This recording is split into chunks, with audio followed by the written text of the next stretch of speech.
أعوذ بالله من الشيطان الرجيم.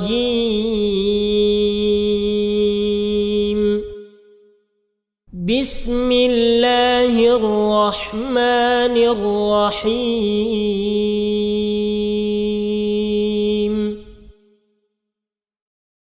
والنازعات غرقا والناشطات نشطا والسابحات سبحا فالسابقات سبقا فالمدبرات أمرا يوم ترجف الراجفة تتبعها الرادفة قلوب يومئذ واجفة أبصارها خاشعة يقولون أئنا لمردودون في الحافرة أئذا كنا عظاما نخرة قالوا تلك إذا كرة خاسرة فإنما هي زجرة واحدة فإذا هم بالساهرة هل أتاك حديث موسى إذ ناداه ربه بالواد المقدس طوى اذهب إلى فرعون إنه طغى فقل هل لك إلى أن تزكى وأهديك إلى ربك فتخشى.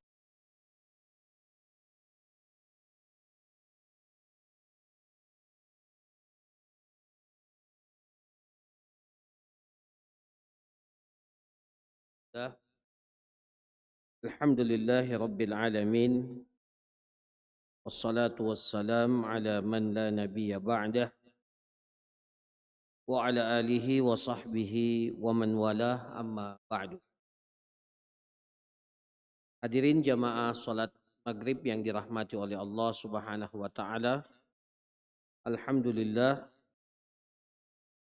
kita memuji dan bersyukur kepada Allah Subhanahu wa taala yang masih berikan kepada kita kesempatan, kesehatan sehingga kita dapat melaksanakan kewajiban kita dan ketaatan kita kepada Allah Subhanahu wa taala.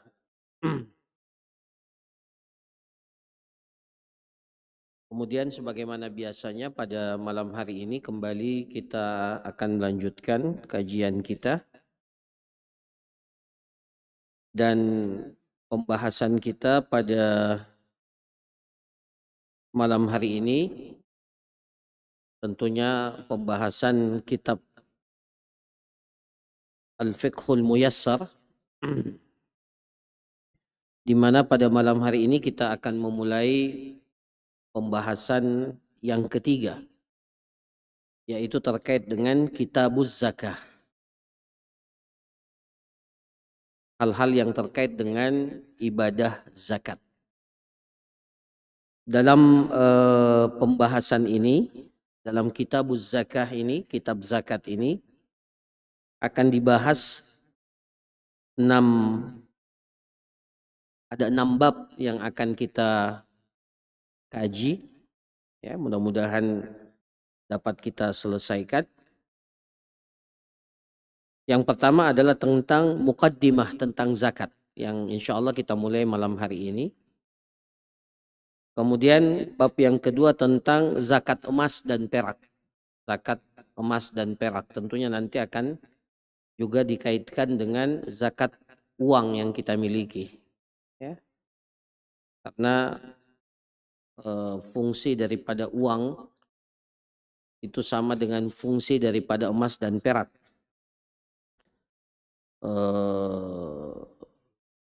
Yang ditetapkan ya, sejak ya, disyariatkannya ibadah zakat ini oleh Rasulullah Sallallahu Alaihi Wasallam.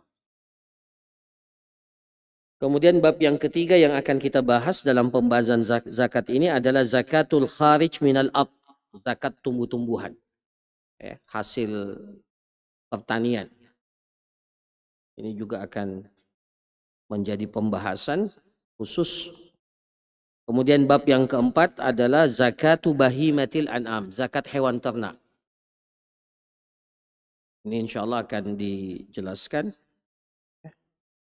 Kemudian bab yang kelima adalah zakatul fitr, zakat fitri atau zakat fitrah. Dan yang terakhir adalah ahluz zakah, siapakah orang-orang yang berhak menerima zakat. Jadi ada 6 bab, 6 perkara, 6 materi yang akan disajikan atau akan dijelaskan insya Allah terkait dengan pembahasan kitabuz zakah. Malam hari ini kita masuk pada bab yang pertama tentang muqaddimat az-zakah, muqaddimah tentang zakat. Apa itu zakat? Yang pertama adalah definisi zakat. Apa itu zakat? Dalam kitab ini dikatakan az-zakatu fil lughah an-nama'u waz-ziyadah. Yuqalu zakaz zar'u idza nama. Jadi zakat dalam tinjauan bahasa itu bermakna an-nama, berkembang, az-ziyadah, bertambah. Jadi secara bahasa zakat itu artinya berkembang, tumbuh, berkembang, nama, ya. Kemudian az-ziyadah, bertambah. Yuqalu zakaz zar'u idza nama. Ya, dalam bahasa Arab dikatakan, kalau dikatakan zakaz zar'u, tanaman itu zaka, itu artinya apa? Tanaman itu tumbuh, berkembang. Itu dalam bahasa Arab. Jadi definisi atau makna zakat secara bahasa itu ya, adalah an-nama, berkembang, dan az-ziyadah, bertambah. Dan nanti insya Allah akan memiliki keterkaitan dari hikmah pensyariatan zakat itu. Ya. Jadi pada dasarnya sesuai dengan konsep sedekah secara umum, ya, kaidahnya adalah apa yang kita sedekahkan, apa yang kita infakkan, ya, harta yang disedekahkan itu tidak akan berkurang. Ya. Itu kaidah umumnya. Nah ini secara bahasa. Adapun secara istilah, wa syar'an, dalam kitab ini dikatakan zakat itu adalah ibaratun an haqqin yajibu fil mal alladhi balagha nisaban muayyana bisyurutin makhsusah li ta'ifatin makhsusah li ta'ifatin makhsusah. Apa itu zakat? Dalam definisi syar'inya dikatakan zakat itu adalah hak yang wajib terkait dengan harta. Jadi sebuah hak yang wajib terkait dengan harta. Ya. Kita ini di dalam Islam atau ibadah di dalam Islam itu tidak hanya sekedar ibadah fisik saja. Bukan hanya sekedar ibadah lisan saja. Bukan hanya sekedar ibadah hati saja, ibadatul qalb. Tapi ada juga ibadah yang terkait dengan harta kita, ibadatul mal. Jadi kita bertakarrub, beribadah kepada Allah dengan harta yang diberikan kepada kita. Nah, di situ akan dilihat totalitas penghambaan kita kepada Allah Subhanahu wa taala. Ya, makanya disebut dengan zakat itu juga disebut dengan sadaqah. Ya, khudh min amwalihim sadaqah. Ya, kata sadaqah itu berasal dari sad, dal, dan qaf. Ya, sad, dal, dan qaf, yang berarti kejujuran, komitmen. Ya. Ya. Jadi sadaqah itu artinya dari sisi ubudiyah, penghambaan kita kepada Allah, kita diuji dengan harta yang kita miliki, sejauh mana komitmen kita, ya, kejujuran kita, ya, dalam kaitannya ubudiyah kepada Allah dengan harta yang kita miliki. Ya. Jadi harta itu dalam Islam memiliki konsep yang sempurna. Memiliki konsep yang sempurna. Dari sisi bagaimana kita mendapatkan harta itu, ya, diatur caranya. Bagaimana cara kita mendapatkan harta dan mengelola harta. Nah, itu nanti babnya ketika kita sampai pada bab fikih al-buyu' atau kitab buyu' yang biasa diistilahkan dengan fikih muamalat. Ya, mudah-mudahan kita sampai pada bab itu nanti insyaallah. Ya. Nah, itu dijelaskan dalam babul buyu', ya, atau kitabul buyu', fikih muamalat itu bagaimana kita mendapatkan harta dan bagaimana kita mengelola harta itu, karena dalam Islam harta itu tak bisa dibiarkan begitu saja. Harta itu harus dikembangkan sebagaimana konsep zakat, nama, ya, berkembang. Ya, jadi harta yang tidak berkembang itu pada hakikatnya tidak zakat, tidak ada zakatnya. Ya. Nah, yang dizakatkan itu adalah sesuatu yang berkembang. Ya, mobil yang kita pakai, rumah yang kita tinggal itu kan tidak ada zakatnya. Ya, karena pada hakikatnya dia tidak dikembangkan. Nah, yang diinvestasikan, yang dikembangkan itulah yang dizakatkan. Nah, cara kita mendapatkan harta dan cara kita menginvestasikan, mengembangkan harta yang kita miliki itu dibahas dalam fikih muamalah. Nah, setelah itu datang babnya bagaimana kita membelanjakan, menginfakkan harta itu. Setelah kita punya harta, ya, maka ada kewajiban syar'i, ya, ada hak yang harus kita perhatikan, ya, terkait dengan harta yang kita miliki, yaitu kewajiban kita untuk berzakat. Ya. Jadi zakat itu adalah hakun yajibu fil mal, adalah sebuah hak yang wajib pada harta. Apakah semua harta? Tidak.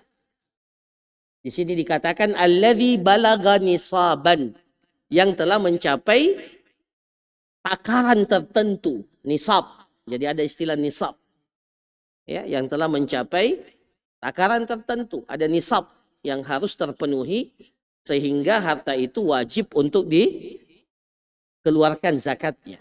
Ya. Ya, nisaban muayyana yang telah ditetapkan. Nanti insya Allah akan berbeda-beda. Nisabnya emas, nisabnya perak, nisabnya hewan ternak, kambing, sapi, unta. Kemudian zakatnya hasil pertanian, ya, baik yang katakanlah kalau sawahnya itu tada hujan, bukan tada hujan, itu kan semuanya diatur. Nah, itu nisab namanya. Kalau dia sampai pada nisab tertentu, batasan tertentu, maka wajib untuk dikeluarkan zakatnya. Artinya kalau belum sampai nisabnya maka belum wajib untuk dikeluarkan zakatnya. Jadi alladzi balagha nisaban muayyana bi syurutin mahsusah, dengan syarat-syarat khusus. Jadi ada syarat-syarat yang harus terpenuhi sehingga harta itu wajib keluarkan zakatnya. Jadi bukan hanya sekedar nisab. Bukan hanya sekedar dia memenuhi kadar maksimal, kadar minimal sehingga harta itu wajib dizakatkan. Ada juga syarat-syaratnya. Ya. Contohnya umpamanya kita punya kambing. Kambing itu nisabnya berapa? 40 ekor. Jadi kalau antum punya kambing 40 ekor itu sudah wajib zakat. Tapi apakah dengan hanya sekedar mencapai 40 ekor wajib zakat? Tidak.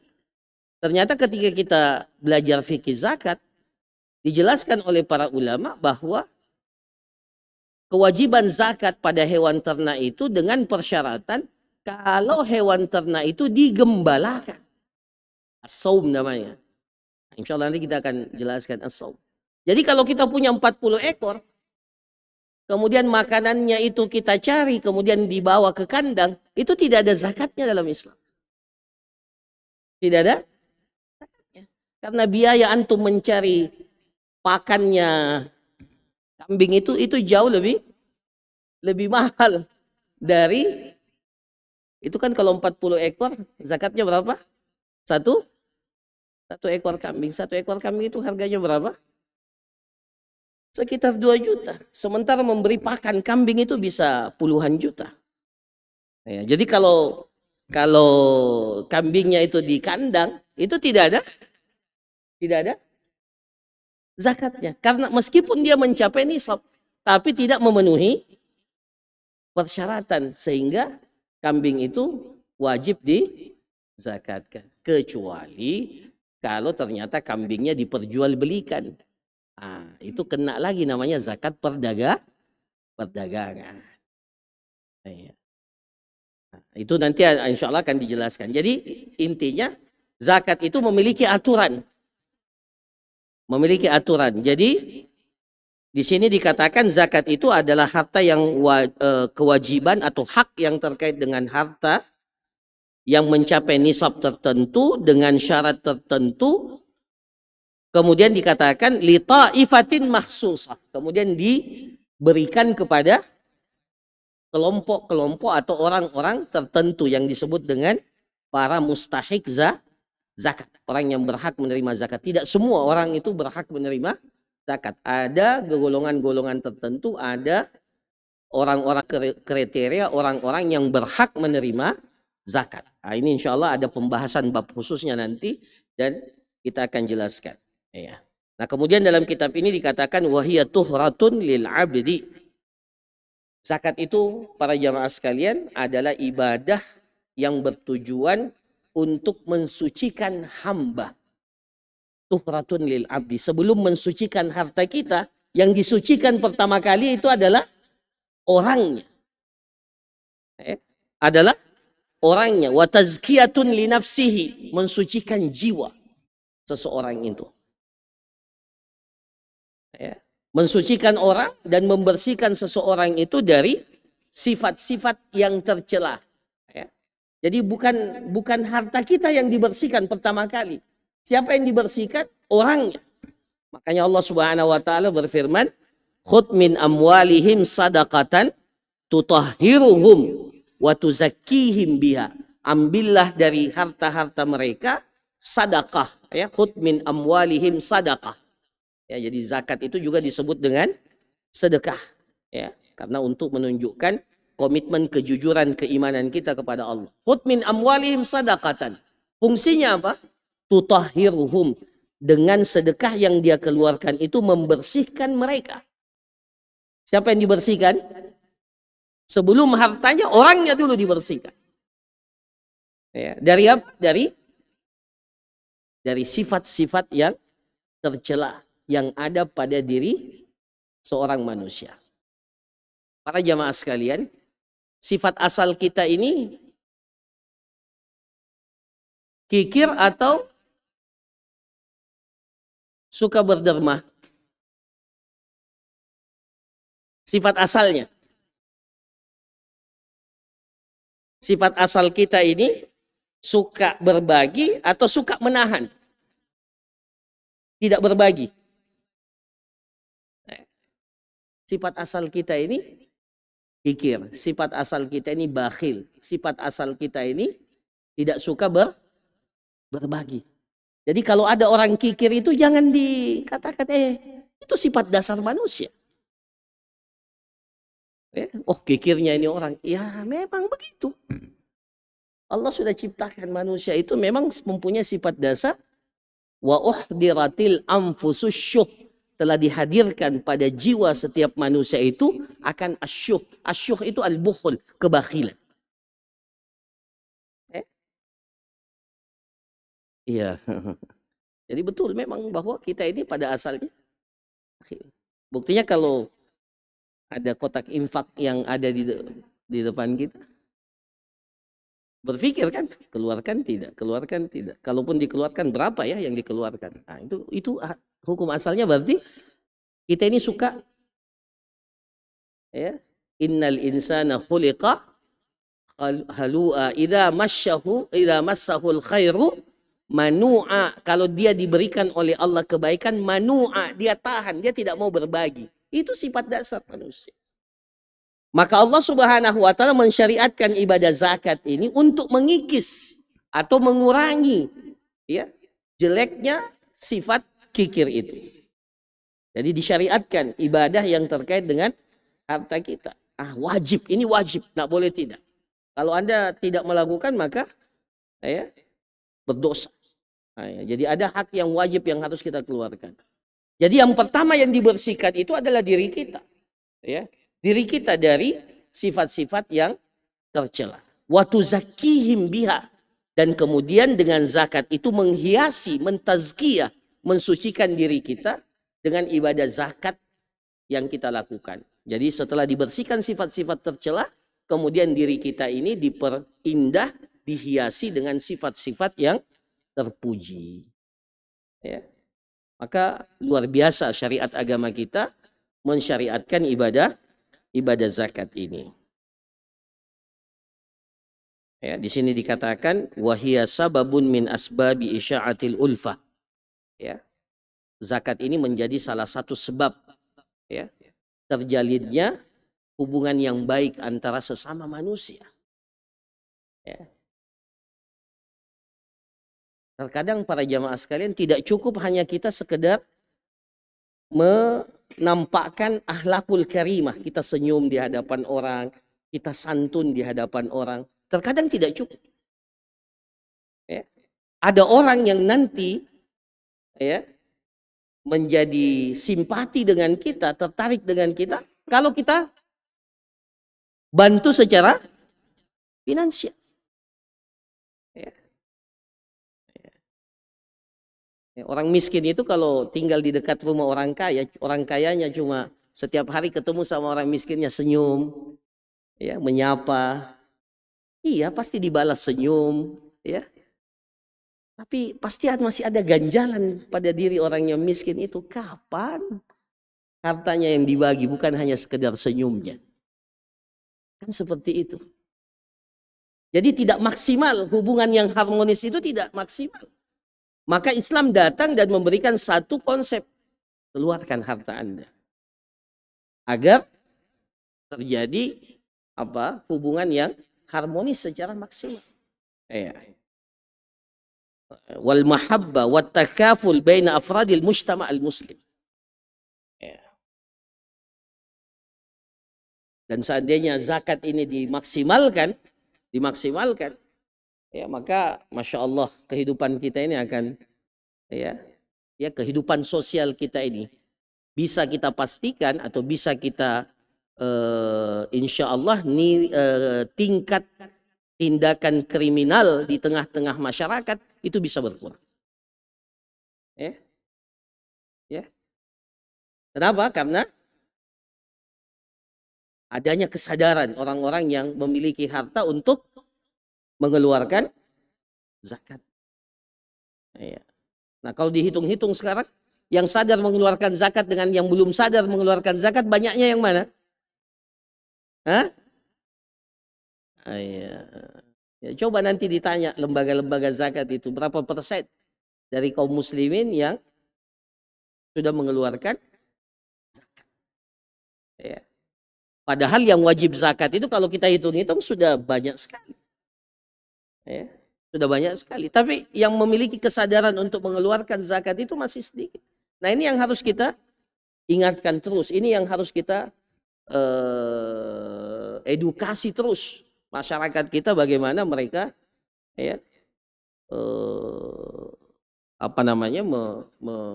mengeluarkan zakat yang telah diwajibkan oleh Allah Subhanahu wa taala kepada mereka.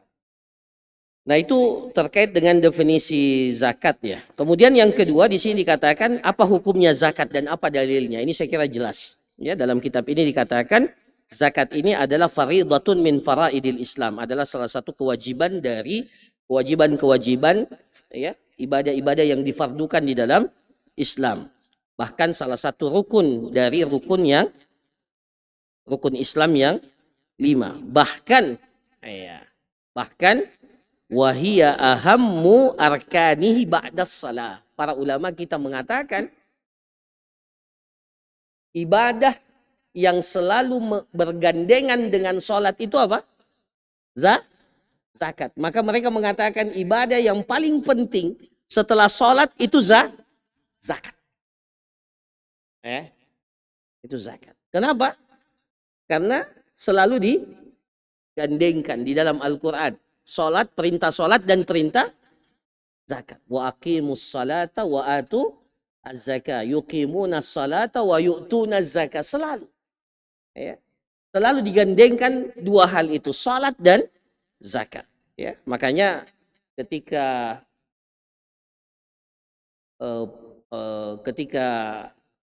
Khalifah Abu Bakar As-Siddiq menggantikan setelah wafatnya Rasulullah Sallallahu Alaihi Wasallam, menggantikan posisi Rasulullah Sallallahu Alaihi Wasallam sebagai pemimpin kaum muslimin, kan terjadi satu fenomena, yaitu adanya kelompok-kelompok yang enggan membayar zakat. Mereka menyangka bahwa bayar zakat itu hanya berlaku ketika Rasulullah Sallallahu Alaihi Wasallam masih hidup. Setelah Rasulullah SAW meninggal dunia, tidak ada lagi kewajiban bayar zakat. Maka apa kata Abu Bakar As-Siddiq radhiyallahu an?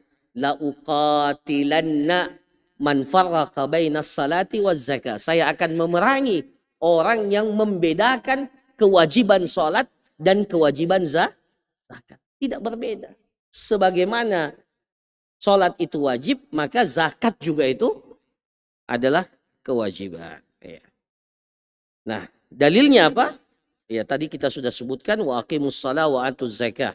Itu selalu kita dapatkan di dalam Al-Qur'an, digandengkan antara salat dan zakat, ya.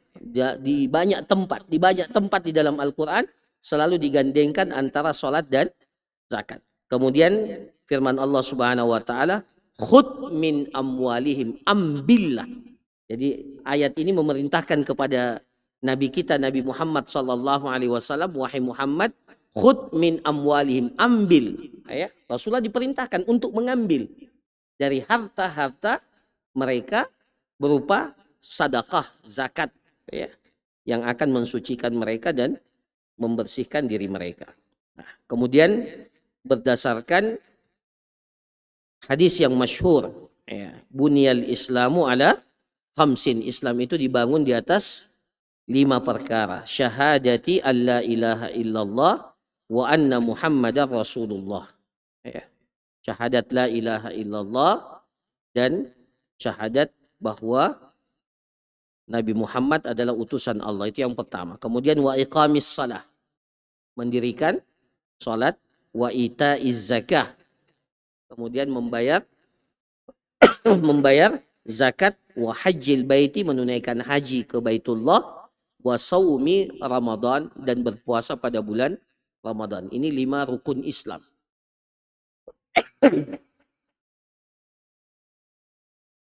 Begitu pula wa qaulihi sallallahu alaihi wasallam fi wasiyatihi li Mu'ad ibn Jabal lamma ba'athahu ila al-Yaman. Sahabat Mu'ad ibn Jabal radhiyallahu an ketika diutus oleh Rasulullah sallallahu alaihi wasallam ke negeri Yaman. Ya. Maka apa kata Rasulullah sallallahu alaihi wasallam ketika berwasiat kepada Mu'ad? bin Jabal radhiyallahu an, tugasnya apa? Ud'uhum ila syahadati an la ilaha illallah wa anni rasulullah. Ajak mereka, dakwahi mereka bahwa tidak ada Tuhan yang berhak disembah kecuali Allah, dan beritahukan dan ajak mereka untuk mengetahui bahwa saya ini, kata Rasulullah, adalah utusan Allah.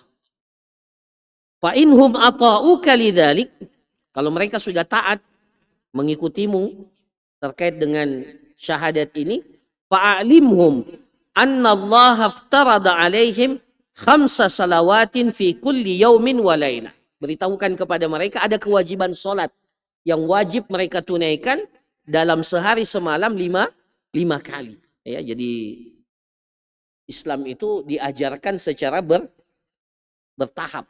Ya, tidak langsung orang berislam itu kemudian ya sekaligus. Ya. Jadi yang prinsip pokok itu setelah syahadat adalah sholat. Ya, sholat. Nah, kemudian kata Rasulullah Sallallahu Alaihi Wasallam, fa inhum ata'uka lidzalik, kalau mereka sudah taat terkait dengan masalah sholat, sudah memenuhi kewajiban sholat ini, fa'alimhum, beritahukan kepada mereka, kepada penduduk Yaman itu, beritahukan kepada mereka, annallaha aftarada alaihim sadaqatan fi amwalim, sesungguhnya Allah telah memfardukan, mewajibkan pada harta yang mereka miliki ada sedekah yang wajib untuk mereka keluarkan. Ya. Tu'khadhu min aghniyaihim, diambil sedekah itu atau zakat itu dari orang-orang kaya di antara mereka, wa turaddu ala fuqaraihim, kemudian diserahkan kepada orang-orang fakir yang berada di antara mereka. Nah itu. Ya. Jadi ketika sahabat Mu'adz ibn Jabal radhiyallahu an itu diutus oleh Rasulullah sallallahu alaihi wasallam ke Yaman, itu setelah syahadat cuma dua yang diperintahkan. Salat dan zakat. Kenapa para jamaah sekalian? Karena salat itu mewakili ibadah-ibadah yang sifatnya apa? Ibadah fisik, ya. Ya. Sementara zakat itu mewakili ibadah yang terkait dengan masalah harta. Kalau dua ibadah ini sudah bisa dilakukan dengan baik, insya Allah ibadah-ibadah yang lain itu bisa mengikuti. Ya, jadi dua ibadah ini yang menjadi hal yang pokok di dalam agama kita. Ya, selain sholat, dan itulah yang mewakili hubungan kita dengan Allah Subhanahu wa Ta'ala. Kemudian zakat ini yang melambangkan hubungan kita dengan sesama manusia. Ya, ada tanggung jawab sosial yang diwajibkan di dalam syariat agama kita. Karena agama Islam ini agama yang sempurna. Bukan hanya mengatur bagaimana hubungan seseorang dengan Allah, tetapi juga mengatur bagaimana dia bisa hidup di tengah-tengah masyarakat, berinteraksi dengan manusia yang lain, orang yang lain. Maka diwajibkan ibadah zakat. Jadi dua itu yang diajarkan atau yang diwasiatkan oleh Rasulullah Sallallahu Alaihi Wasallam kepada sahabat Mu'adz ibn Jabal radhiyallahu an ketika diutus ke negeri Yaman. Para ulama telah berijma tentang kewajiban zakat ini, ya. Bahkan para sahabat itu bersepakat bahwa orang yang menolak kewajiban zakat itu boleh diperangi. Ya. Seperti yang kita jelaskan tadi. Ya. Ya. Seperti yang kita jelaskan tadi, bagaimana sahabat Abu Bakar As-Siddiq radhiyallahu an ketika menggantikan Rasulullah setelah wafatnya beliau sallallahu alaihi wasallam, ya, itu mengumumkan peperangan kepada orang-orang yang tidak mau membayar zakat. Ya, itu disepakati oleh para sahabat. Ya, disepakati oleh para sahabat. Ya, kita tidak bisa bayangkan kalau seandainya Abu Bakar As-Siddiq radhiyallahu an hidup hari ini. Ya, maka banyak orang yang akan mendapatkan peringatan, bahkan diancam untuk diperangi kalau tidak membayar zakat. Ya. Ada syubhat, Ustaz, Kami sudah bayar pajak. Zakat kan kita keluarkan untuk kemaslahatan sosial. Ya pajak juga kita sudah keluarkan Ustadz. Itu kan untuk kemaslahatan sosial. Beda enggak? Bayar pajak dengan bayar zakat. Jelas beda. Yang satu syariatnya Allah, yang satu aturannya manusia. Yang tidak pantas untuk dibandingkan antara keduanya. Jadi membandingkan zakat dengan pajak pada asalnya itu ya perbandingan yang batil. Ya, perbandingan yang batil kalau membandingkan antara zakat dengan pajak. Tidak usah dibandingkan. Yang satu itu adalah aturannya Allah, yang satu buatan manusia. Dan tidak boleh kita bandingkan. Ya. Jadi kalau ada yang mengatakan apa? Tidak bisa dibandingkan. Ya.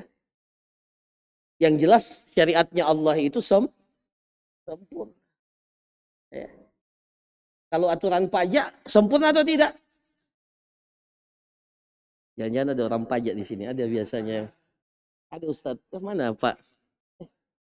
Biasanya saya lihat ada orang pajak.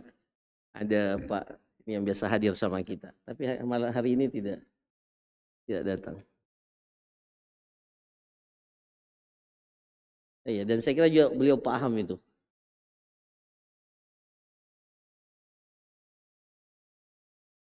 Zakat itu tata caranya, pengambilannya, siapa yang diambil itu jelas konsepnya. Dan kepada siapa diberikan itu jelas. Ya. Kalau pajak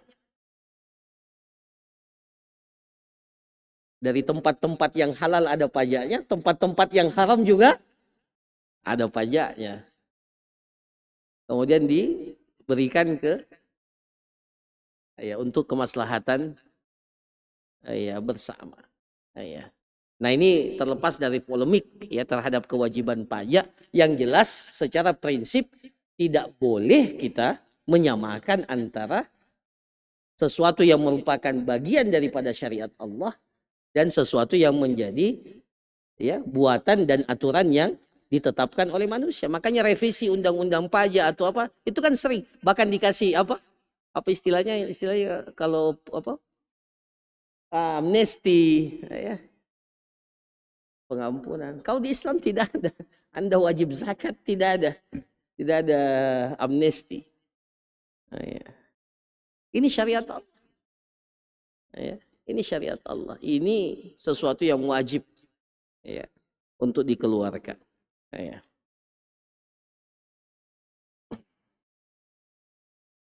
Tapi alhamdulillah kita bersyukur ya bahwa terkait dengan undang-undang zakat itu ya, kalau tidak salah menjadi regulasi yang sudah ditetapkan oleh pemerintah kita, bahwa kalau kita sudah bayar zakat maka otomatis zakat itu bisa mengurangi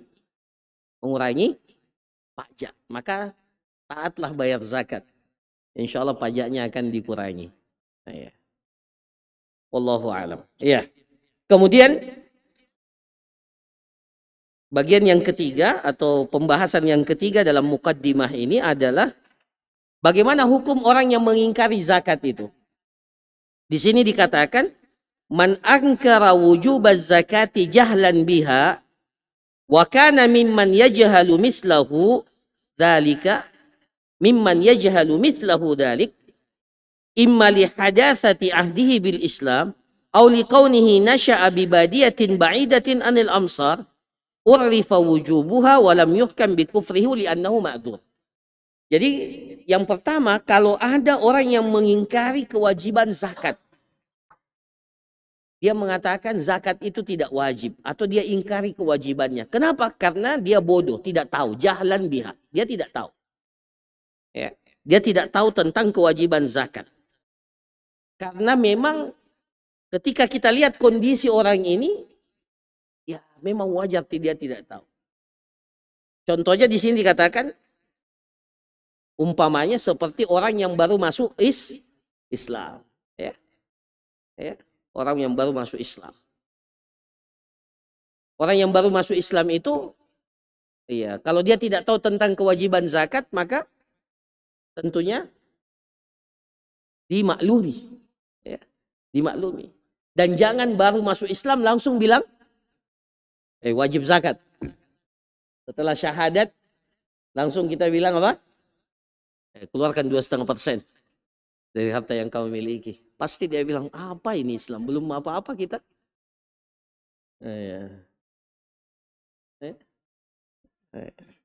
Sama juga kalau baru masuk Islam langsung dibilang harus sunat. Itu juga ya tidak hikmah namanya. Makanya Mu'ad bin Jabal itu diajarkan oleh Rasulullah bagaimana menyampaikan kewajiban Islam itu secara bertahap.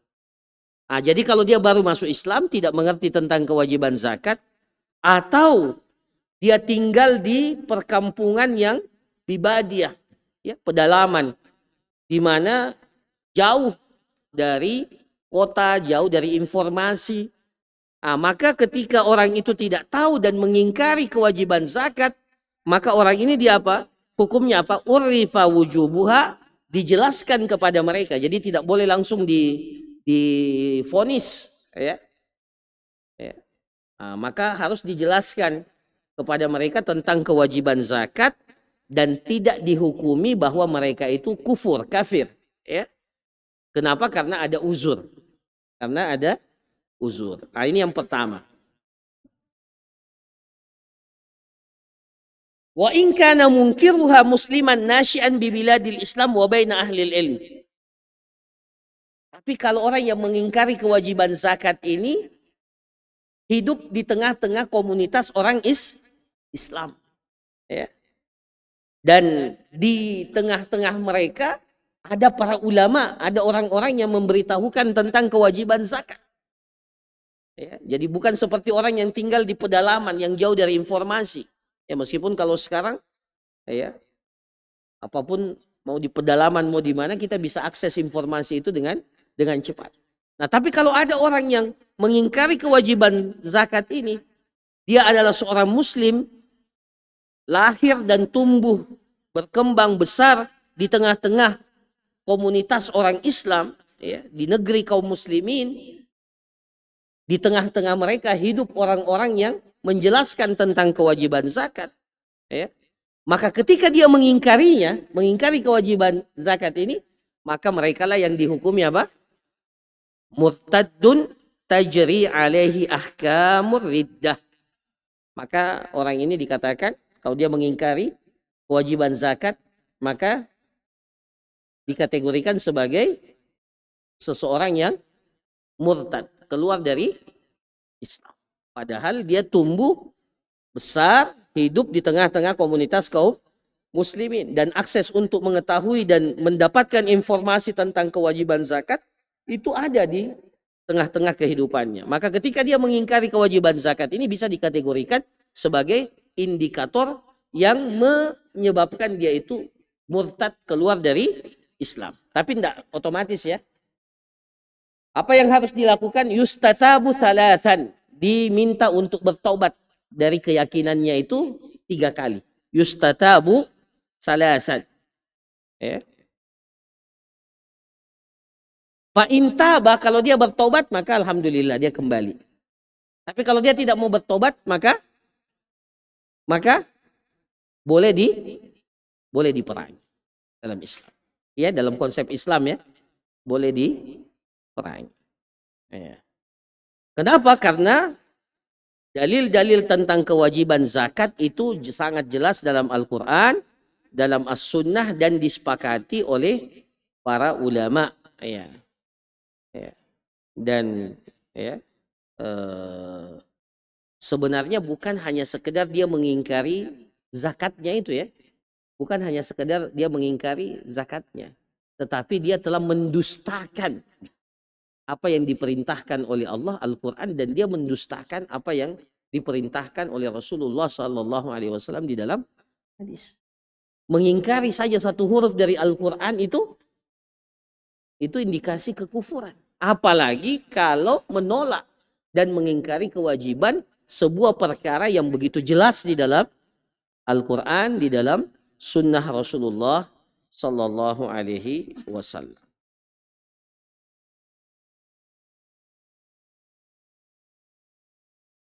Itu tadi kalau dia mengingkarinya karena apa? Dia menolak karena mengingkari kewajiban zakat. Tapi ada orang, ini permasalahan yang keempat, dia menolak atau tidak membayar zakat karena bakhil, kikir. Sama enggak dengan yang mengingkari kewajibannya? Sama tidak? Nah, dalam kitab ini dikatakan siapa yang menolak kewajiban zakat bukan karena dia ingkari kewajibannya, tapi karena bakhil, pelit. Ya. Tetapi dia tetap meyakini kewajiban zakat itu. Ya. Dia yakini bahwa zakat itu wajib, tapi dia tidak keluarkan karena pelit, bakhil, kikir. Nah, maka orang yang seperti ini apa hukumnya? Dia berdosa. Ya. Dia berdosa karena enggan untuk membayar zakat tetapi tidak dihukum keluar dari Islam, ya. Ya.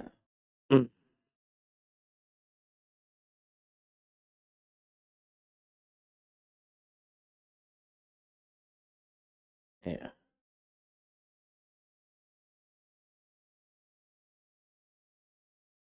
Di sini dikatakan li'anna zakat far'un min furu'id din, karena zakat itu salah satu cabang daripada cabang agama Islam. Falam yukfar tarikuhu bimujarradi tarkihi. Kalau ada orang yang meninggalkan satu kewajiban, tidak secara otomatis dia meninggalkan kewajiban itu otomatis kafir, ya. Tidak seperti itu Islam. Jadi kalau ada orang yang meninggalkan sebuah kewajiban, itu tidak langsung divonis kafir. Harus dilihat dulu kondisinya. Ya. Karena dalam hadis Rasulullah Shallallahu Alaihi Wasallam menjelaskan tentang orang yang tidak mau membayar zakat, summa yura sabiluhu imma ilal jannati wa imma ilan nar. Orang yang seperti ini nanti pada hari kiamat, yang tidak mau membayar zakat bukan karena dia mengingkari kewajibannya, tapi karena bakhil, maka terancam. Kalau dia mendapatkan rahmat Allah, maka dia bisa masuk surga. Tapi kalau tidak, bisa saja itu yang menyebabkan ia masuk ke dalam neraka. Ya. Ya. Karena kalau dikatakan kafir, maka tidak ada peluang masuk surga. Tapi Rasulullah katakan, nanti di akhirat dilihat jalannya, akhir daripada perjalanannya. Bisa saja ke surga, bisa saja ke neraka. Ini terkait dengan orang yang tidak mau bayar zakat. Ya. Bisa saja ke surga, bisa saja ke neraka. Rasul kasih, ya, atau memberikan bahwa orang yang enggan membayar zakat itu bisa masuk surga, bisa masuk neraka. Kalau kafir, otomatis tidak bisa masuk surga. Maka dari sini orang yang tidak membayar zakat karena bakhil, karena pelit, ya, ada sifat bakhil dalam dirinya, bukan karena mengingkari kewajiban zakatnya, maka dia termasuk, ya, dalam kategori apa? Dosa besar. Ya, jelas ini adalah dosa besar. Ya. Yang terancam, ya, dengan ancaman yang disebutkan oleh Rasulullah Sallallahu Alaihi Wasallam. Ya.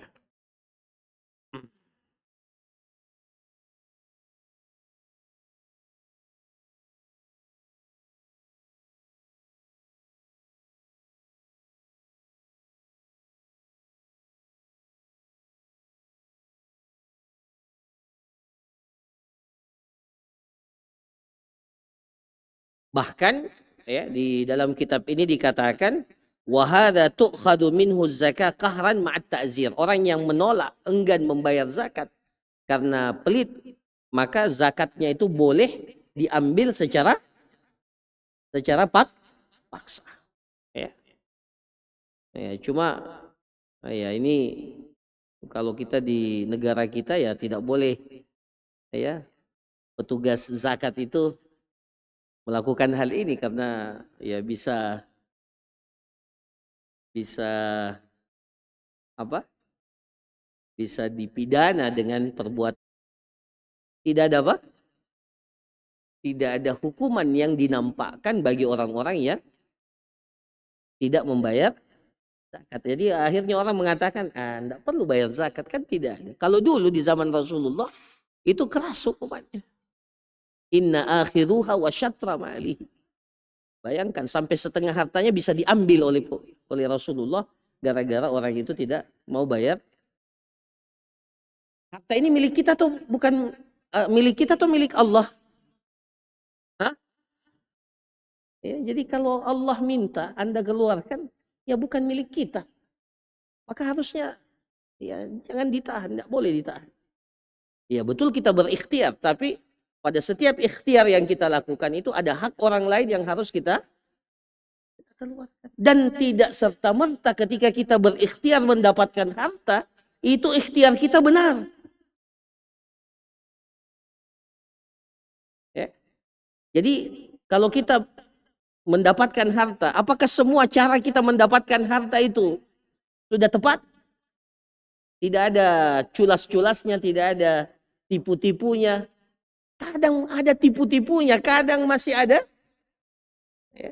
Yang ASN umpamanya atau yang pegawai yang harusnya masuk jam 8 pulang jam 4. Dia masuk jam 9. Pulang jam 3. Itu kan sebenarnya gajinya setiap bulan itu kalau mau secara jujur itu kan harusnya dia tidak ambil gajinya itu. Tapi diambil juga. Ya. Orang pedagang, ya kadang juga ada culas-culasnya, ada tidak murni 100% harta kita itu bersih.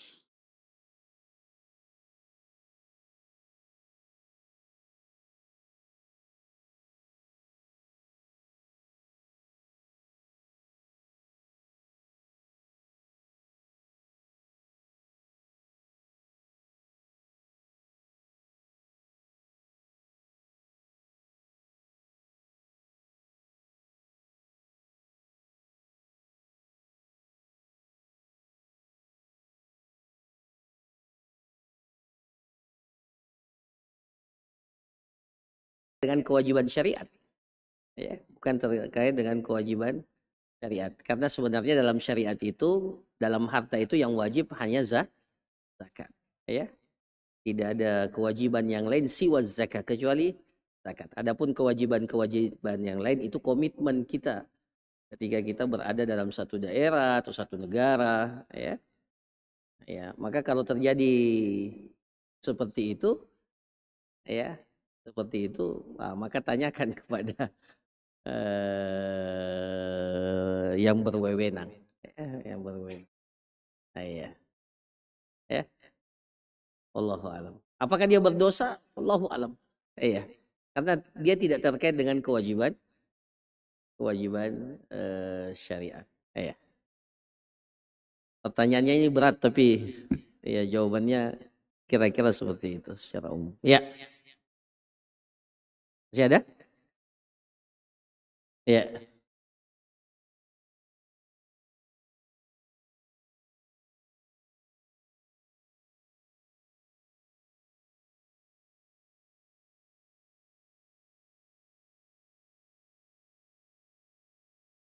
Ya.